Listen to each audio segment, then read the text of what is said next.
A cidade dos nossos sonhos. Introdução. Qual a situação de sua cidade hoje? Como você avalia os rumos que a nossa sociedade tem tomado? De que maneira você percebe a presença da igreja no contexto histórico dela? Onde conseguimos encontrar esperança para que a igreja contemple dias melhores na cidade? Em sua segunda visão, Zacarias aprende e comunica que Deus possui recursos adequados para vencer todos os seus inimigos. Os pontos de destaque da visão: 4 chifres, as nações hostis, 4 ferreiros, agentes da providência de Deus e do julgamento. Assim como os chifres, embora poderosos, não conseguem resistir aos ferreiros ainda mais poderosos, muito menos resistirão contra o divino poder. Quanto à terceira visão, seu ponto central é o propósito de Deus para o seu povo, maior do que as expectativas. Uma vez que a cidade ainda estava em ruínas, meditá-la era um ato de confiança na promessa divina da ressurreição. Toda cidade tem seus limites e divisas, mas Jerusalém seria diferente, com uma enorme população e sem muros, porque a presença de Deus seria sua segurança. A terceira visão de Zacarias tem muito a nos ensinar a respeito da sociedade com a qual tomamos todos os sonhos. 1. Deus quer uma nova perspectiva da cidade. Deus prometeu recursos, Jerusalém e restaurar a prosperidade de seu povo no final da primeira visão de Zacarias. O cordel, nossa moderna fita métrica, é introduzida como emblema da reconstrução da cidade de Deus. Essa linha de medição é novamente utilizada por um homem para medir a cidade, a fim de que Jerusalém restaurada seja exatamente igual à anterior. Porém, esse empreendimento é imediatamente interrompido, pois o projeto de Deus é mais amplo e não poderá ser impedido. O Senhor quer que Israel entenda que suas promessas são melhores. Deus vai reconstruir uma cidade muito melhor. Como Deus vê essa cidade restaurada? Não como os judeus a imaginavam. O cordel nas mãos desse homem sugere que o povo de Deus, nesse ponto, esperava uma cidade muito parecida com a que já havia sido destruída. Uma cidade murada, capaz de resistir às investidas dos adversários e de impedir a presença de intrusos.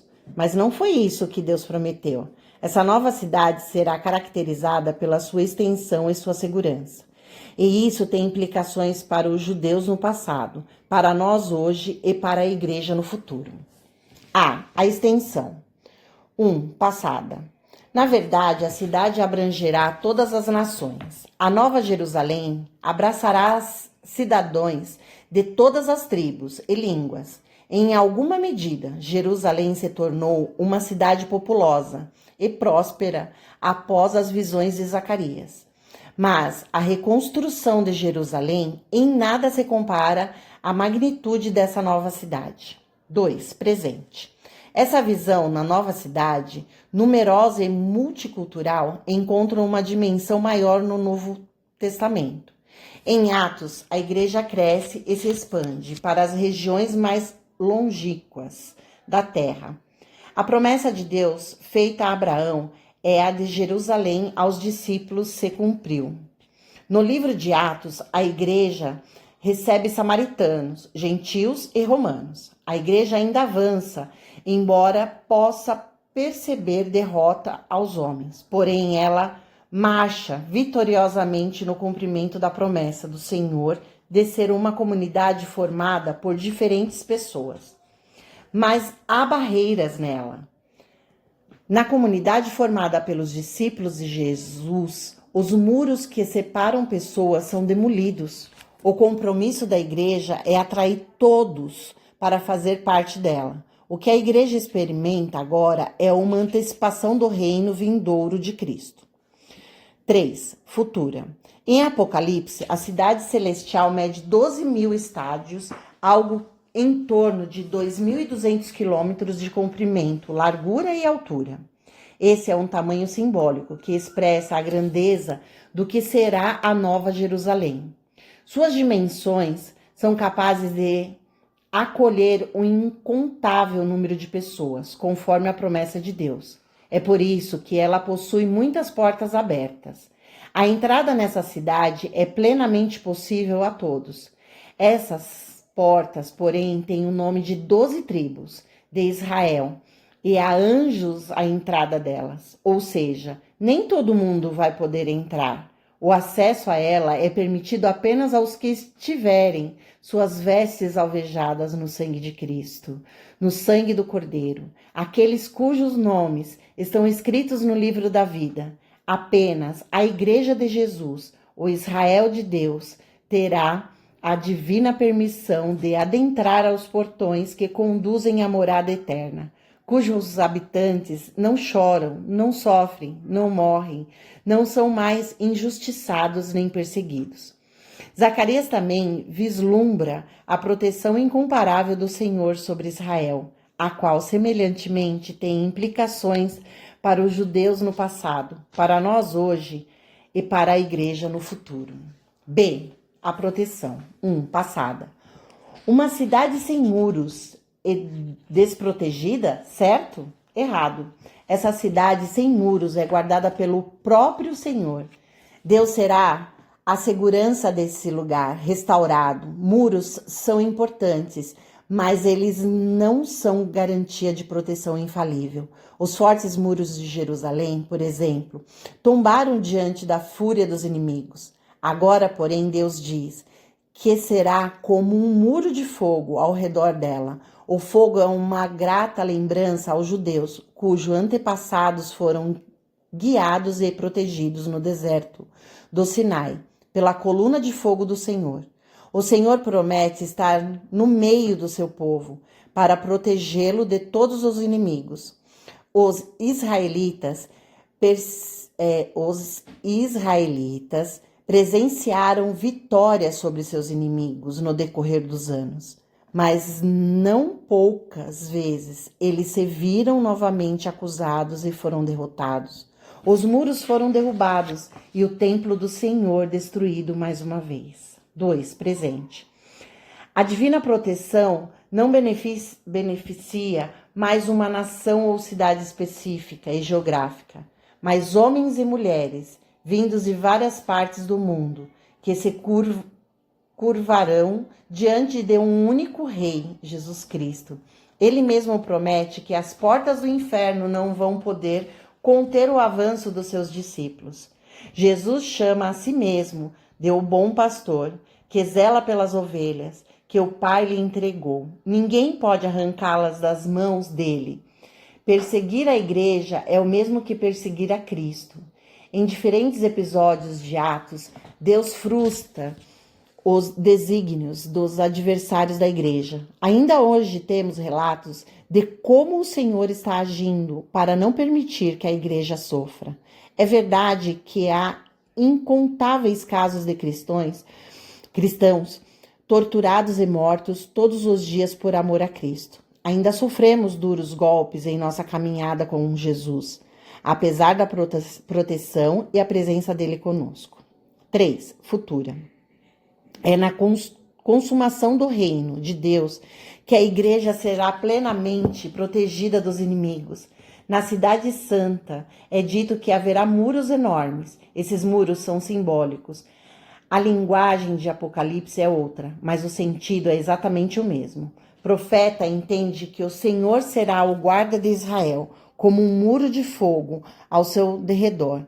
João diz que Deus protegerá sua igreja para todo o que sempre com muralhas, as quais separam o puro do impuro. Eles protegem os filhos de Deus, que estão dentro e mantêm distantes as hostes do mal e os filhos da desobediência que estão fora. 3. Deus adverte e consola a sua cidade. A palavra da advertência. Primeiramente, Deus adverte todos os judeus para que saiam com urgência da Babilônia e volte a Jerusalém. O Senhor não quer que eles permaneçam confortavelmente na Babilônia, e em outros lugares para os quais foram levados. Enquanto a nação deles está em ruínas, muitos israelitas continuaram nas terras do norte. Fugir desse lugar é manter-se longe da cidade que será alvo da ira de Deus. B. Palavras de consolo. Porque o Senhor dá plena demonstração de seu poder ao agitar a mão contra eles. Porque a igreja, a cidade de Deus, é a menina dos olhos. Levantar um dedo contra a igreja é o mesmo que colocar o dedo dentro dos olhos do Senhor. Isso provocará uma reação violenta. O preço para comprar a igreja foi muito alto. Jesus a amou e a resgatou com seu sangue. A igreja é a sua noiva. Jesus Cristo vai voltar para julgar todos os que lutaram contra a menina dos seus olhos. E o que você faz sabendo dessa cidade povoada, protegida e habitada pelo Senhor? Você o louva com alegria e se inclina diante dele com reverência? Conclusão. Deus nos garantiu a cidade que os crentes desejam. Enquanto não entrarmos de uma vez por todas nela, temos o compromisso de peregrinar confiantemente pelo nosso velho mundo, como cidadãos dos novos céus e terra, sendo sal e luz deste lugar, testemunho a essa grande Babilônia, a mensagem do Evangelho de Cristo. Temos a confiança de que Deus nos guarda, ainda que soframos por breve tempo. Sabemos que nossas dores momentâneas não podem ser comparadas com a glória que nos será revelada.